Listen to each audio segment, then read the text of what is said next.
16조. 그럴 때 16조.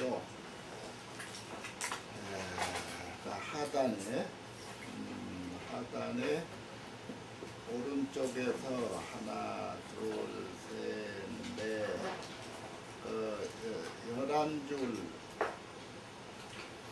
에 오시면은 여섬론운 여기 할 차례죠?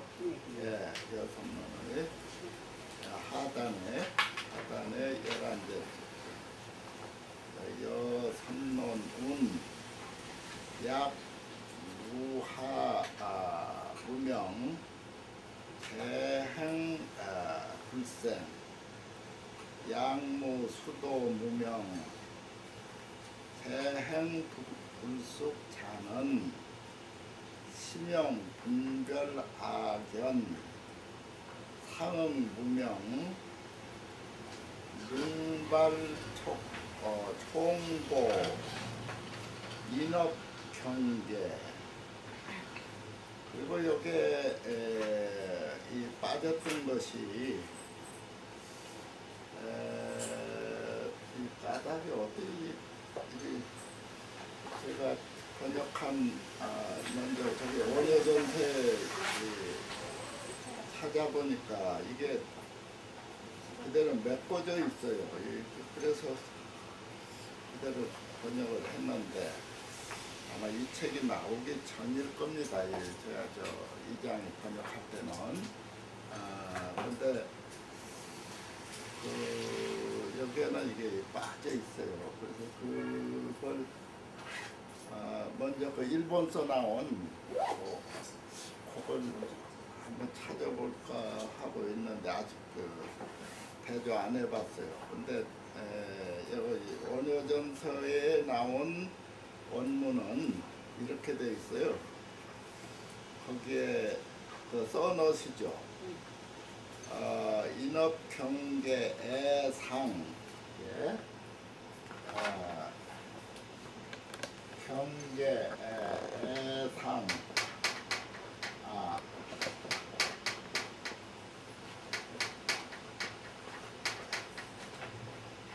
경계의 상,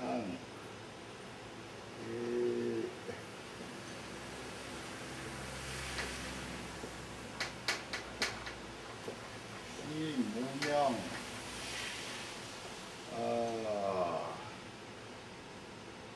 능조피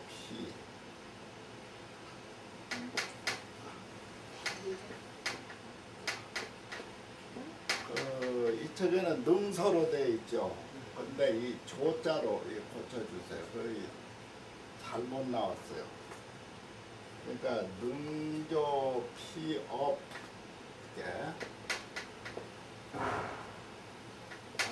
능조피업 영성생업은 여기 나와 있죠. 영성생업이다.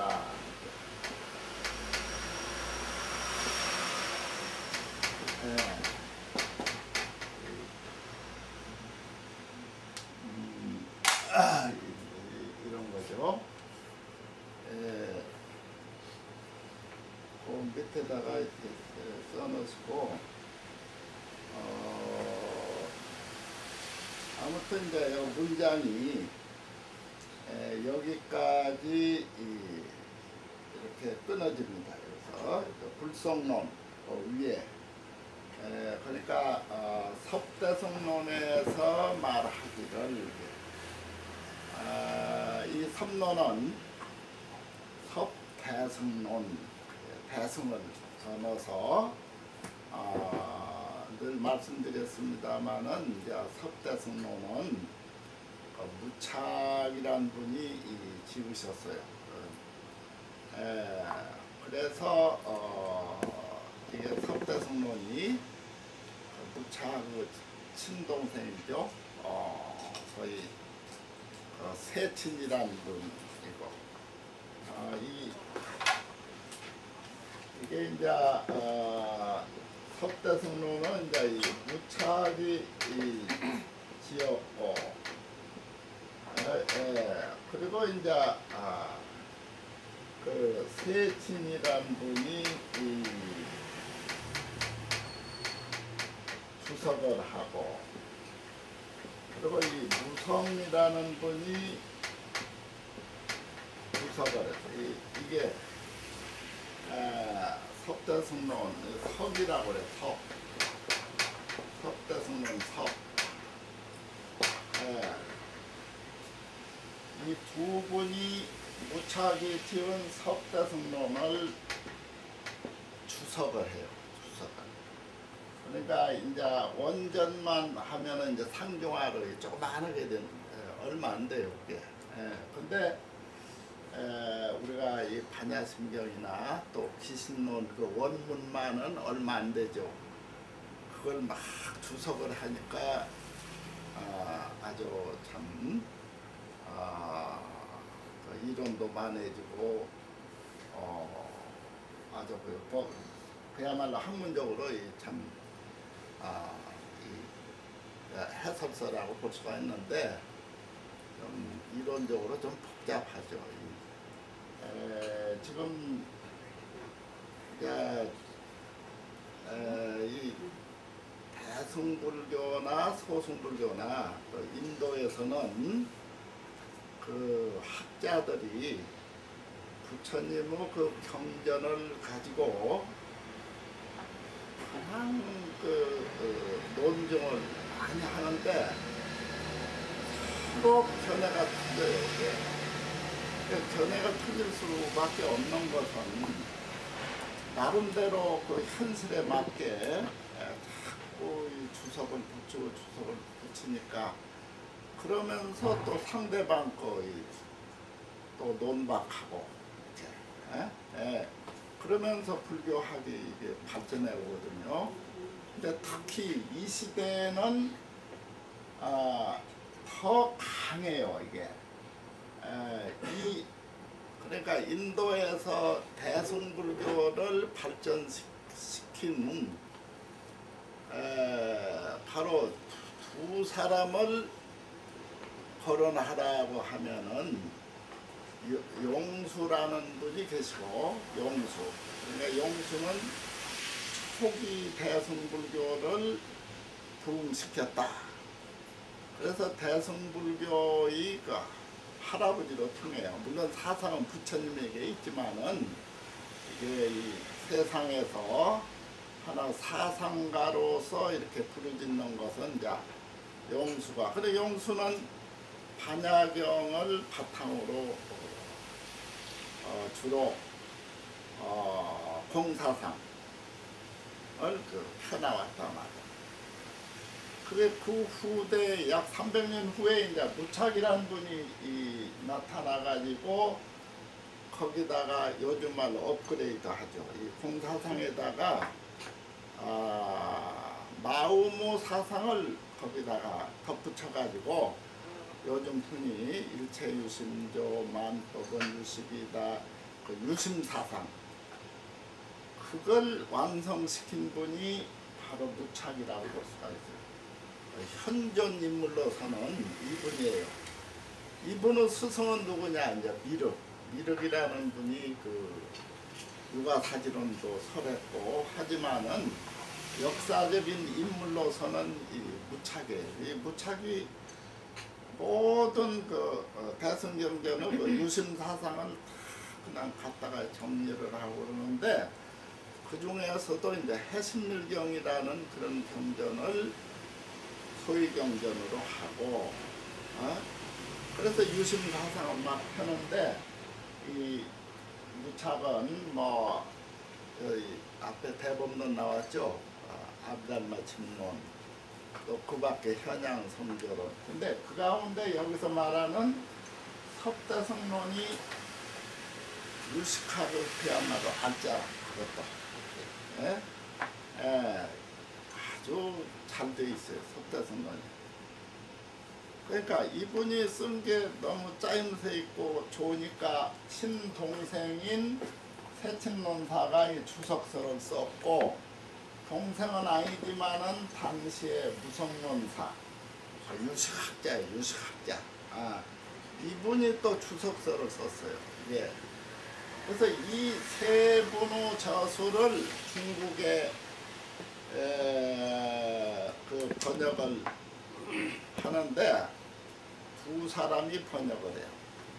하나는 진제라는 분이 번역을 하고 하나는 현장이라는 분이 번역을 합니다. 하나는 진제라는 분이 이 기신론 번역자가 진제죠. 기신론에 아주 대단한 분이에요. 그 다음에 이제 현장, 현장 번역이 있어요. 현장 번역.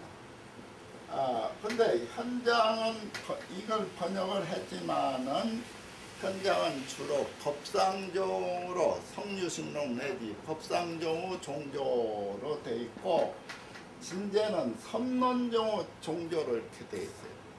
그러니까 현장 전에 이 섭대승론 이렇게 번역을 해서 선론 사상을 중국에 퍼뜨렸어요. 그래가지고 종파가 생겨요. 선론종이라. 그 역사적인 것은 대략 그런 겁니다. 그래서 이게 이 섭대승론 하나만 딱 나와도 이렇게 전개돼서 이 사상이 그리 중국으로 갔지만은 우리나라로 이렇게 도입되면서 이 원효대사가 많이 인용을 해요. 지금 현재 원효대사 저술이 많이 없어졌지만 그래도 상당 부분이 있는데 거기에 이제 조사해 보면은 섭대승론을 많이 인용을 합니다. 그만큼 아주 명저입니다. 명저. 그러니까 여기서 이제 원효대사는 섭대승론을 인용을 해서 이제 무명이라든가 또 윤회의 결생 과보를 받는 그 과정을 여기서 설명을 지금 하고 있습니다. 여기 보면은 섭론에서 이르기를 말하기를 말이죠. 양무와 무명 재행불생이요. 만약에 말이요. 무명이 이게 하지의 무명이 없다면 저 앞에서 상하로 나눴죠. 하지는 대개 욕계 이하로 보면 되고 하지. 상지는 색계천, 무색계천 이렇게 나눴잖아요. 지난번에 말씀드렸죠. 여기 하자가 들어있으니까 같은 무명이라도 하지 무명 하면은 무명이 두터워. 또 상지 무명 하면은 무명이 조금 미세하고 얕다 이 말이죠. 그 무명이 두텁고 얇으면 어떻게 하냐? 그건 뭐 물질처럼 이렇게 내 보일 수는 없지만은 많이 읽고 많이 생각하고 공부하다 보면은 어느 정도 다 짐작할 수 있습니다. 부처님이 언어로 이렇게 불교를 설할 때에 결국은 표현 아닙니까? 표현. 진리를 언어 이전의 진리를 그러니까 언어도단 수명천매라고 하죠. 거기는 언어로서 설명할 수 없는 그런 진리를 부처님은 언어를 통해서 설했다 이 말이게. 45년간 왜 설했느냐? 이 중생들 교화하기 위해서 설했다 이 말. 그래서 그쪽을 방편이라 방편문. 이 설해진 것을 방편문이라고. 그런 것들을 우리는 세속, 속죄라고 해요. 속죄. 그런 것도 우리가 사법이라고 해요. 일사자. 현상계. 그러니까 이 언어도 현상계에 속해요. 현상계. 모습이 있는 쪽에 속한단 말이죠. 그러니까 어쨌든 부처님 이렇게 설해 놓은 것을 이 논사들은 그걸 더 논리화한다. 예? 세속적으로 아주 일반 대중들이 알기 쉽게 포교 정신을 가지고 발언을 하면서 논리화하는데, 그래서 여기에 지금 이 선론도 이제 그러한 일환으로 저술되었다고 볼 수가 있죠. 그래서 여기에 하지의 무명이 없다면은 모든 행은 불생이다. 모든 행동은 나타나지 않는다. 그런데 여기서 모든 행동은 나타나지 않는다는 것은 뭐냐? 소위 이 무명이 없으니까 모든 행동이 나타나지 않는다. 이 말은 무명이 있을 때는 모든 행동이 나타났다. 이렇게 또 생각할 수 있죠. 그러니까 여기서 말하는 이 행동은 무명을 바탕으로 한 행동이고, 무명을 바탕으로 한 행동은 반드시 우리가 흔히 말하는 다음에 결과를 가져올 수 있는 어빈이 된다 이 말이에요. 이 행위 말이요. 그래서 바로 무명이 없다면은, 하지의 무명이 없다면은 모든 행위에 발생하지 않는다. 그러니까 우리가 무명, 또 다른 말로 하면 번뇌로운 행동을 하지 않는다 이런 말이죠. 그렇게 되면 자연히 이제 마음이 정화가 되고 부처님의 경지에 우리가 한 발짝 한 발짝 이렇게 다가가게 되죠. 그래서 하지의 무명이 없다면은 모든 행위 발생하지 않고, 양무수도 무명 태행불습자는 만약에 말이요 수도 무명이 없다면은 태행이 성숙되지 않는다고 하는 것은 여기까지 주어예요. 저 앞에 하고 수도무명이라는 뭐냐, 지난번에 여러 차례 나왔죠. 수도는 초지보살 이상의 제10법은지 보살까지, 그러니까 부처가 되기 바로 직전까지 그것을 수도라고 그래요. 쉽게 말하면 십지보살, 초지에서 제10지보살 10단계를 주로 수도라고 해요. 수행도. 그러니까 우리가 이 수도란 말을 많이 쓰는데, 물론 뭐 절에 처음 들어와서 뭐 이렇게 절을 해도 자체가 수도요, 또 뭐 자성을 조금 해도 수도요. 이 수도는 수도죠. 그러나 십지 이전의 수도는 아주 기초 단계라. 그래서 뭐 그렇게 깨달아봐야 거의 범부나 다름없으니까 범부각이라고 그래. 그런 깨달음이 귀신론에서 하는 말이죠. 범부각. 또 깨달아봐야 그냥 깨달음 그냥 비슷하다. 그 상사가 비슷한 깨달음이다. 수분각, 부분 깨달아간다. 그래 여기서도 소위 이 수도소다이란 말은 이렇게 부분 깨달아 올라가 10단계라. 그래서 이 등각지에 올라가지고 부처님 세계로 들어간다 이 말. 사실은 이 관계를 상세하게 설명을 해서 이 수도인들도 그걸 보고 수도를 해야 합니다. 이 그냥 화두만 들고 이 앉아서 그냥 막연히 말. 그러니까 되게 선사들이 법문이 단조롭죠. 그냥. 예.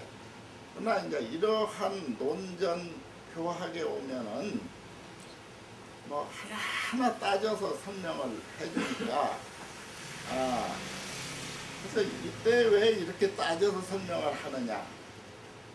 그것은 불교 자체 내의 불교인들, 불자들을 깨우쳐주기 위한 것도 그렇지만은 항상 외도도로고 논쟁을 벌이기 위한 목적이 많이 있어요. 이렇게 자꾸 이 논전, 요즘 말로는 논문이라고 보면 돼요. 논문. 외도들이 계속 불교를 요즘 말 때나 미신이라고 막 치고 들어오니까 요즘도 그러잖아요. 우리 주변에 다른 종교가 많으니까 자기 종교가 살기 위해서는 불교 세력을 약화시켜야 한다. 그래서 불교는 미신이다. 근데 미신 아니라는 논리적 그러한 것들을 책이나 이렇게 쉽게 계속 내줘야 내줘. 요즘은 조금씩 이게 좀 그런 이론이 나오기는 하지만은 어쨌든 해방 후에 당하고만 있었어요. 급히 모든 책을 만들고 이론을 정리를 해서 이 불자들에게 가르쳐줘야 하는데 그 역할을 못했어요.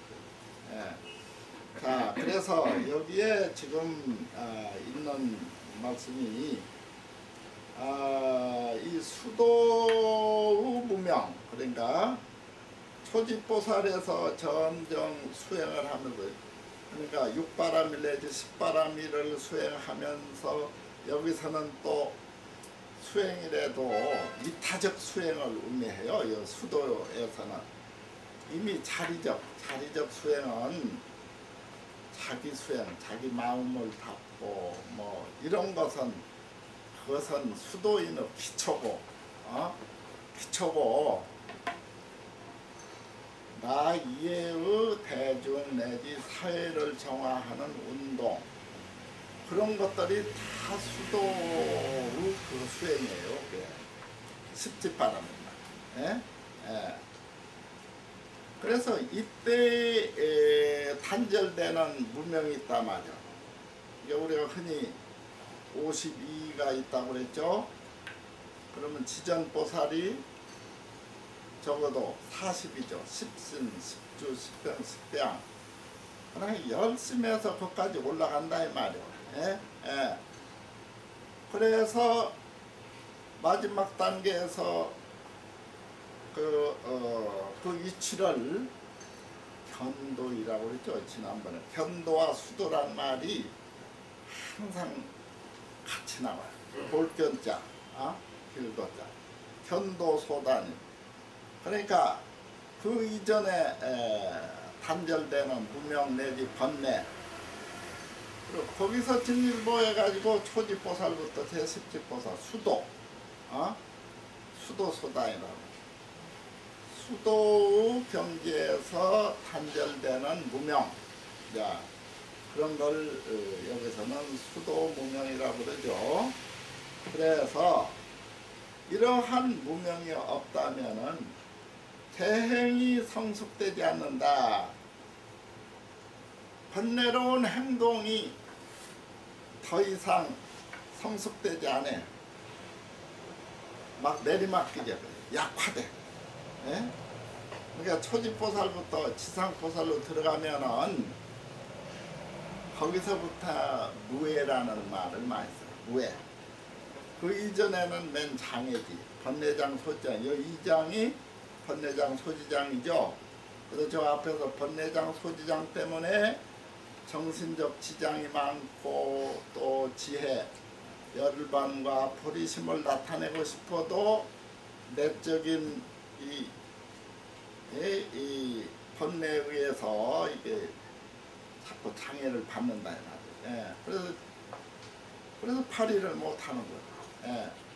그런데 적어도 소집보살 이상 가면 수도소단에 무명이 있기는 있어요. 다 없어지려면 이제 성불이 돼야죠. 있지만은 조금 있으니까 여기서부터서는 무해라는 말을 써요. 그렇게 걸리지 않는다 말이에요. 그러면서 수행하고 중생구제를 한다, 이제 이런 말인데, 어쨌든 재행이 성숙되지 않는다. 우리 마음 안에 있는 모든 번뇌가 아주 소멸해 간다, 이렇게 생각해도 돼요. 모든 번뇌의 행동이 성숙되지 않는다.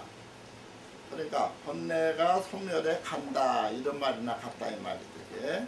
대행이 성숙되지 않는다는 말은, 그래서 여기까지 이제 주어져.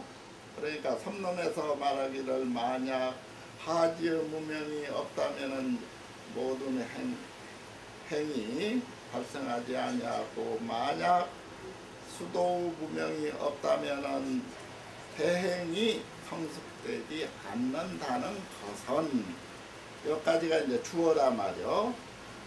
그래서 이제 뒤에 거기에 대한 설명이 나오는 거죠. 이는, 그러니까 앞에서 말한 이것은 시, 명, 다음과 같이 설명하는 것이다. 다음과 같이 밝히는 것이다. 시, 명. 그 뭐냐, 다음은 분별 악영 상은 무명. 분별 악영 상은 무명, 이게 한 단어죠. 그러니까 분별 악연 상응은 무명을 수식하는 말이다 이게. 네? 분별 악연, 자 분별심으로서 악연을 나타내는 것. 저 앞에 주로 악연, 아이가 중심이 돼 가지고 업을 지어서 이렇게 윤회를 한다고 그랬죠. 그래서 여기에 분별 악연, 분별심으로서 악연을 나타내는 것이, 그것이 상응하는 무명이라 말이죠. 이게 거꾸로 말하면은 무명이 분별 악연을 나타내는 거, 그렇게 거꾸로 번역을 해도 돼요. 예? 아무튼 분별 악연은 무명에 의해서 나타난다. 분별 악영이 상응하는 무명과 불도 아닌 아주 친한, 아주 그냥 밀접한 상응. 그러니까 악연은 다 아시죠? 아직 나에 대한 집착, 나에 대한 집착의 망견을 악연이라고 한다.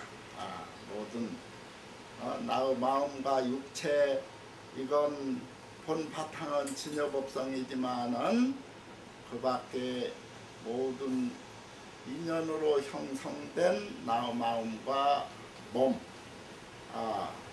그걸 잘 관찰하면은 악연의 반대는 뭡니까? 아공이라고 해야겠죠. 나는 본래 공성인데, 공성은 뭐예요? 불성, 진여성이라는 뜻이다. 나의 마음은 본래 진여 법성이었는데 그걸 망각하고 무명을 일으켜서 분별 악연이 나타났다, 이런 말이에요. 어쨌든 분별 악연이 상응하는 무명은 능발청보 인업경계상이다. 능이 발생한다. 뭐 청보를 소위 이끌어가는 업, 그걸 인업이라고 그랬죠. 청보를 이끌어간다. 청보는 뭐냐, 이게 청보와 별보 늘 말씀드렸죠. 처음 오신 분이 계시니까 조금 더 해석적으로 번역을 하겠습니다. 이 청보는 우리가 전생에서 금생에 가보를 받고 또 내생에 가보를 받는 전체적인 가보를 의미하는 것이다. 전체적인 가보가 있으면은 거기서 이제 그 태아는 또 막 눈이 생기고 팔다리가 생기고 그런 것들을 별보라고 그래. 별보, 총보, 별보. 어느 데사는 이 유식학의 대가니까 거의 유식학적 용어를 주로 써요. 특히 근데 유식학을 좀 알아야 이 원어를 연구할 수 있다 이렇게 말씀드렸는데, 여기 이 총보란 말도 유식학적 표현입니다. 다른 데는 잘 안 써요 이게. 그러니까 총체적인 가보를 이끌어가는 업, 어부, 경계, 애상, 그 경계에 대한 애착,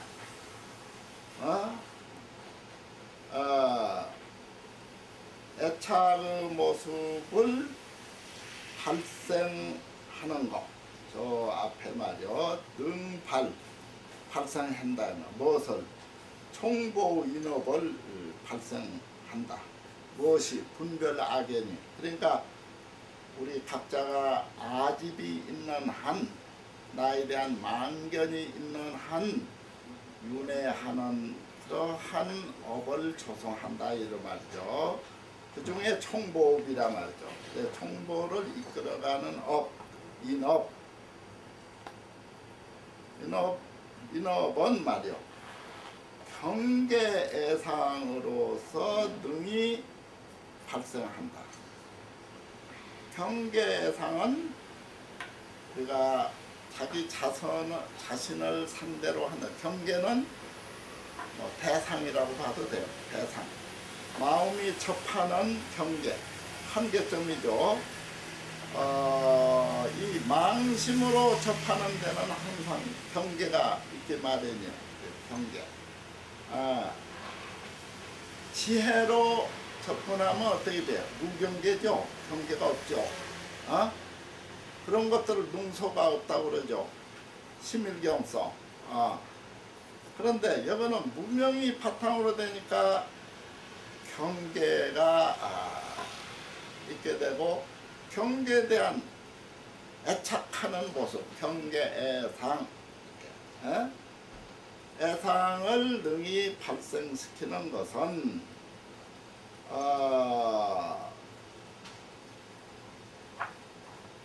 그 비무명조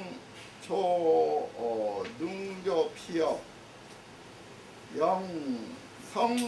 영성생업이라. 그 무명이 말이요, 그 업을 능조해서, 능이 보조해서, 도와서, 능조, 피업을 좋아서 생업을 형성하지를 못하는 것을 밝히는 것이다. 저 명자가 여기까지 저희가 내려온다고 볼 수가 있죠. 그게 왜 그러냐, 이게 이태도 나오고 앞에서도 설명이 됐지만은 이미 그 수도소단의, 그러니까 이 십지보살의 이 경계에 올라가서 부지런히 수행을 하게 되면은 바로 총보의 가져올 수 있는 인업을 조성을 못하게 된다 이 말이고. 왜 그래요? 저 앞에서 주로 우리가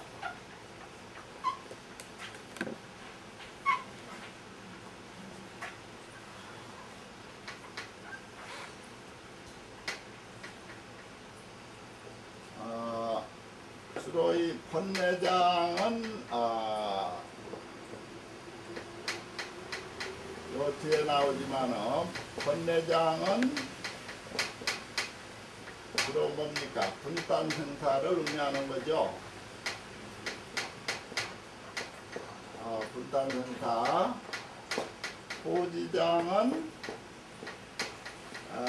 소지장은 바로 변역생사.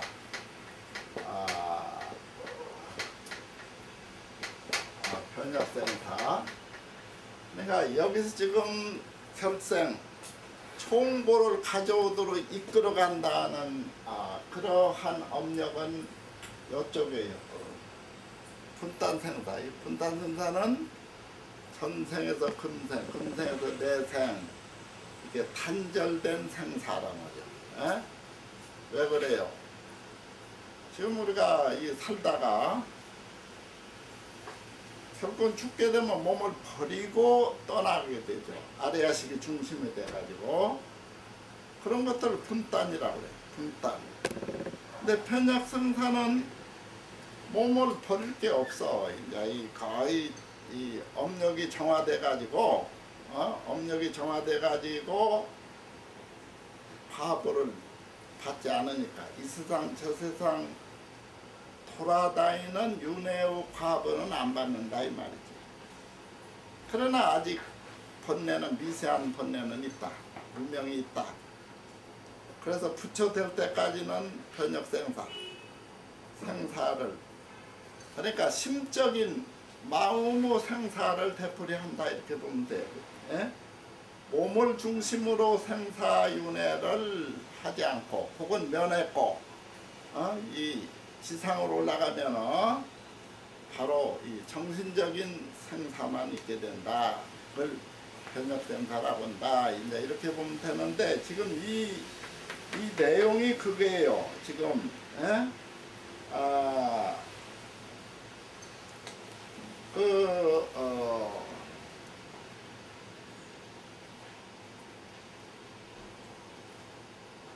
소위 이 앞에 말이요.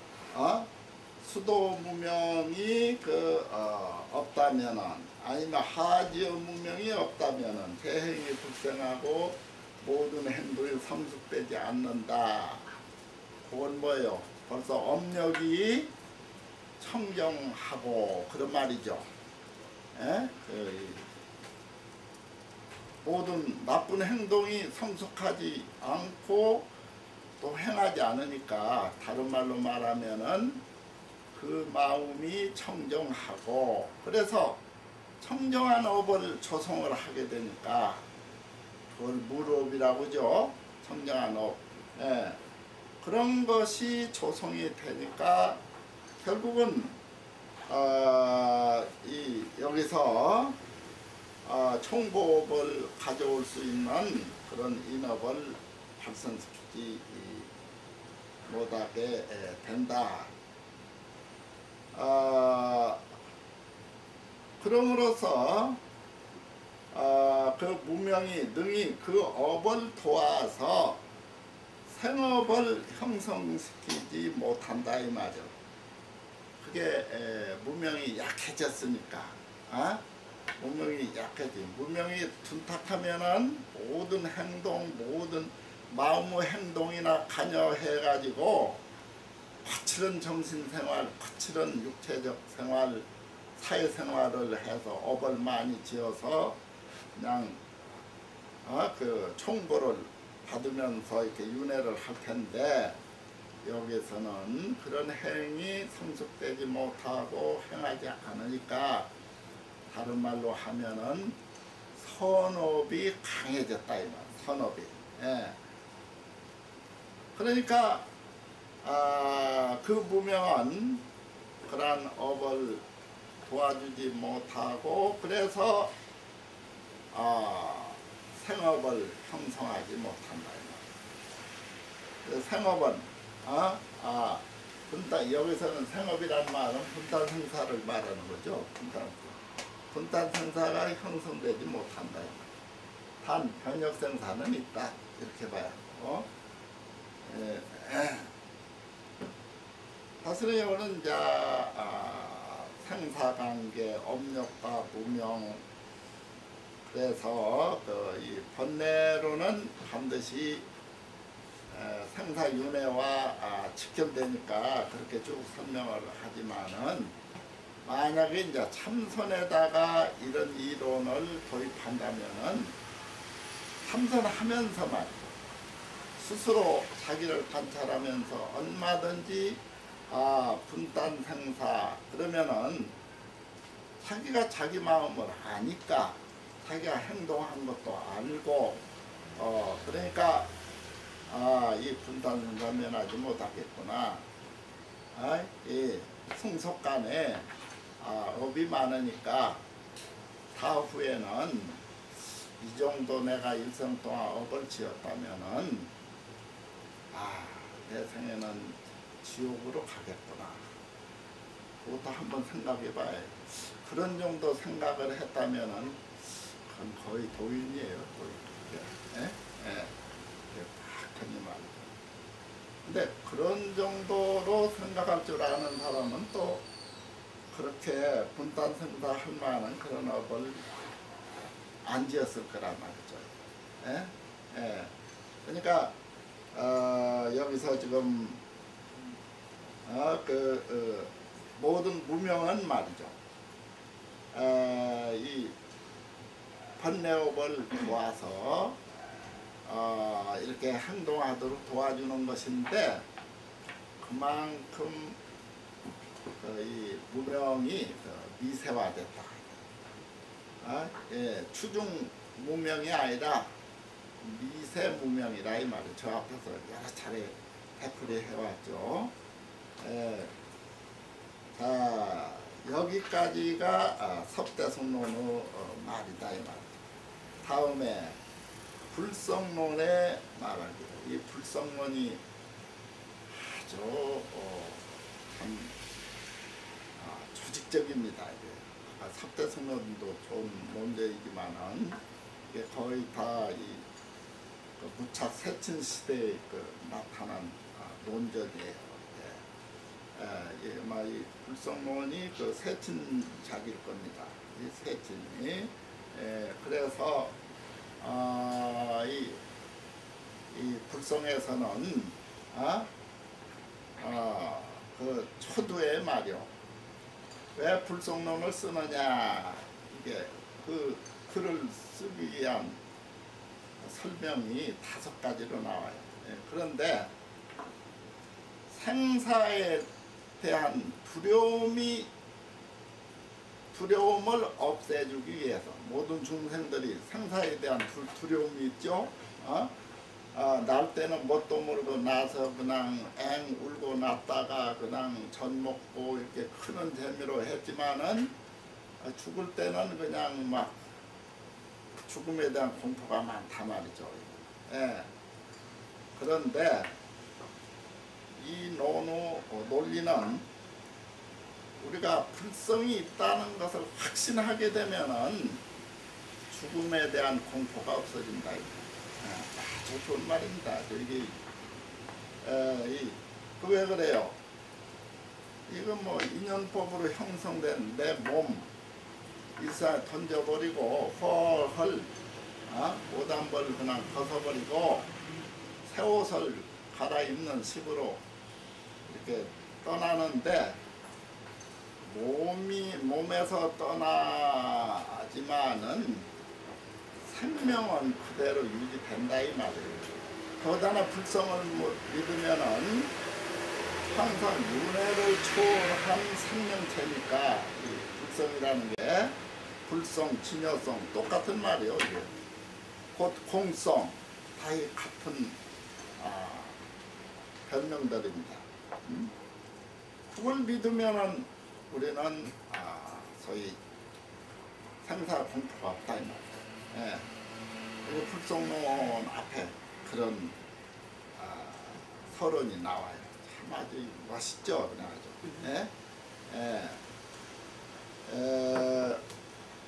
그래서 좀 생각이 나서 말씀을 드렸습니다만은 어쨌든 불성론에서 말하기를 불성은 우리의 그 본성이죠.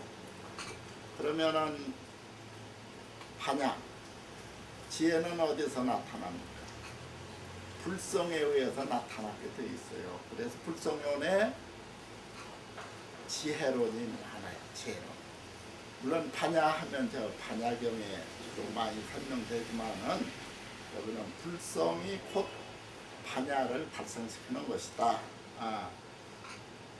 그래서 이 팔식이 정화되면 이제 성소작지 내지 대원경지 그런 지혜가 나타나는 이론을 여기에 많이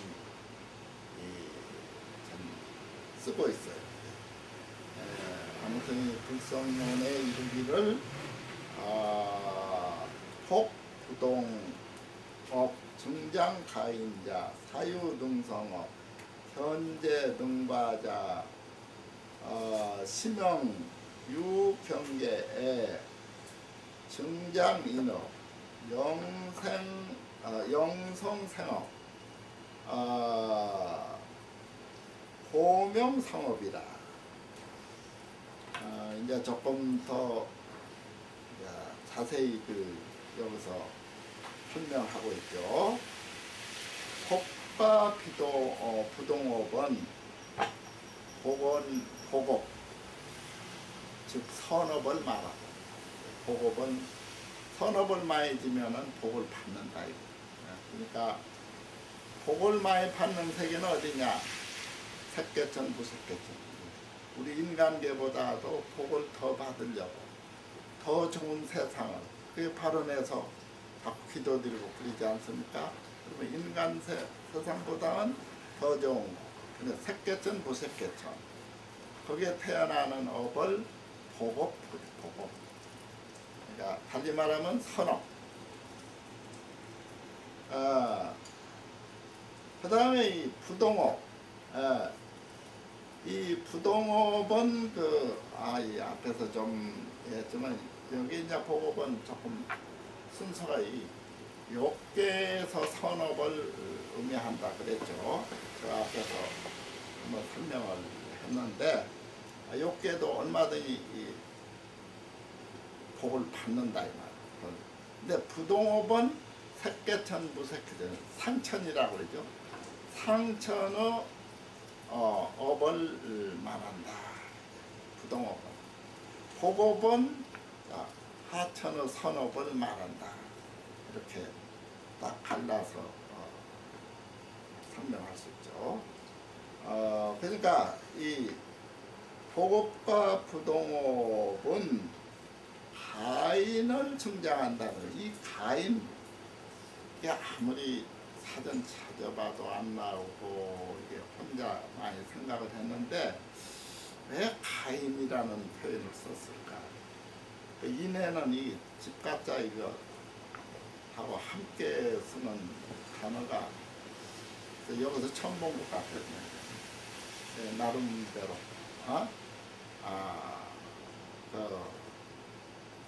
인사. 며칠 전에도 학위 논문 이렇게. 이 젊은 교수들이 그렇더라고요. 선생님 이게 불교가 이게 총자론 때문에 그냥 복잡해서 망해요. 그 사람들은 그런 소리 말하더니 요즘 말이야. 씨앗을 그냥 개량해가지고 이 상추도 좋은 것 만들고 모든 걸 요즘 종자노름으로 이렇게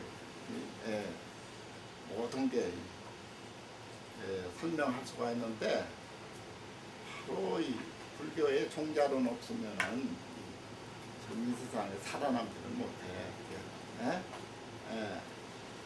종자론 씨앗. 그러니까 이론이 복잡하다 이게 너무 복잡하니까 어렵다고 공부들 안 해요. 종자론은. 그러니까 너무 복잡한 것을 그냥 근데 우리가 가만히 생각하면은 이게 불교 그렇게 복잡한 거 아니에요. 저쪽에 분자니 전자니 소립자니 그쪽으로 전부 다 자자 붙잖아요. 나는 알렁 그런 생각. 그래서 그냥 너도 나도 그것도 외워가지고 과학하면 다 하는데 왜 불교에서 자자 붙이면 어렵다고냐 이 말이야. 인이 종자거든. 종자. 오히려 알기 쉽게 설명하기 위해서 논리적으로 이렇게 하는데 유독 한국 불교가 그냥 간단하게 그냥 깨달으면 된다는 식으로 그게 조금 논리적인 거 싫어해버려. 다 비껴가 버려 그냥. 예. 이게 세상의 논리적인 것을 그렇게 심지를 못해요. 지금 현재 그래요. 그러나 신라시대, 이 원효시대 얼마나 지금 이게 다 종자론 다 이게 다 개인적인 것과 관계되는 게 전부 다 개인적인 사생관. 예? 우리가 사생관이 뚜렷해야요. 그래야 죽음에 대한 공포 없이 물불을 가리지 않고 그래야 물 빠진 사람도 싹 들어가서 이게 끌어낼 수 있는 용기가 생기지. 니나 죽어라 나는 산다 하고 그냥 돌아오는 그게 보살이요 그게. 그 공포감이 없어야 모든 사회 대중을 위해서 다 직결돼요. 이타임이 말이죠. 그러니까 별로 이 장이 그렇게 어렵다고들 그러지만 이게 별겁니까? 몇 장이나 돼 이게. 학문하는 사람이 이거 하나 지대로 말이에요. 정복 못해요 그냥. 유식하고 어렵다고 맨날 뭐 하는데 그거 한두 관 그냥 하다못해 세속에 고시 공부하려도 몇백 번 이렇게 해서 그냥 짝짝 외워가지고 하는데 그런 정신 가지고 해봐요. 이게 얼마 안 됩니다. 이 불교학이라는 게. 느려 빠져가지고 그냥 아주 일어나느냐고 그러고 다 비껴가 버리고. 그러니까 단순한 그냥 표현이나 하고 이게 비논리적인 그런 이 불교처럼 비치고 그러니까 그냥 미슨 소리나 듣고 그러죠. 어쨌든 여기에 소위 불성론의 말이요. 이 가인이라는 것은 아마도 말이죠. 이게 이 아래아식을 옛날에 이 진제가 소위 삼무성론이라고 있어요. 거기에는 이제 아리아식 그래. 이 현장은 아래야 그랬죠. 이야 내야 조금 틀리지 이게. 이게 아리야. 이게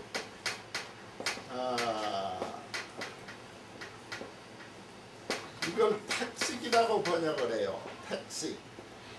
아리아식을.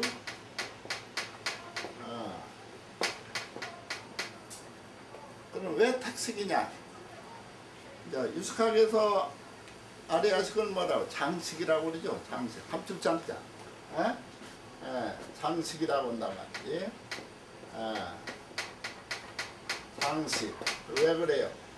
우리가 지은 모든 아까 행동, 행동 하나하나가 평생들의 행동은 다 씨앗이 돼가지고 아래식이 다 저장된다 이 말이죠. 그래서 씨앗이 아래식 속에 들어가면은 마치 자기 집에 편안히 이렇게 존재하듯이 그런 뜻으로 아리아식을 탁식이라고 탁식. 그래서 이거 가인이란 말이 나와서 이렇게 생각을 저는 아무래도 쳤다가 비교할 수밖에 없다. 지금까지는 그래요. 지금 더 찾아서 나올는지는 모르지만은 어쨌든 가인 하면은 아래식 내에 있는 그런 종자를 증장시킨다. 그러니까 우리가 지금 행동 하나하나 하는 것이 다 아리아식 속으로 다 지금 들어가죠. 저는 지금 말씀드리고 여러분들은 말을 듣고 그래서 지금 자체내의 말이에요. 아리아식을 중심으로 말라식 또 특히 재료구식 지금 새롭게 지금 이 편천에 가는 거예요. 그냥 새로워지고. 그럼 1시간 동안 이미 말이에요. 불자화 된 거예요. 이장이 사상에 젖어든 거예요.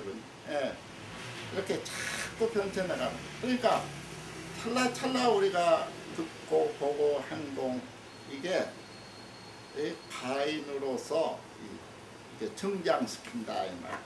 그러니까 가인을 더 이게 붙돋운다 이 말이죠. 예? 예.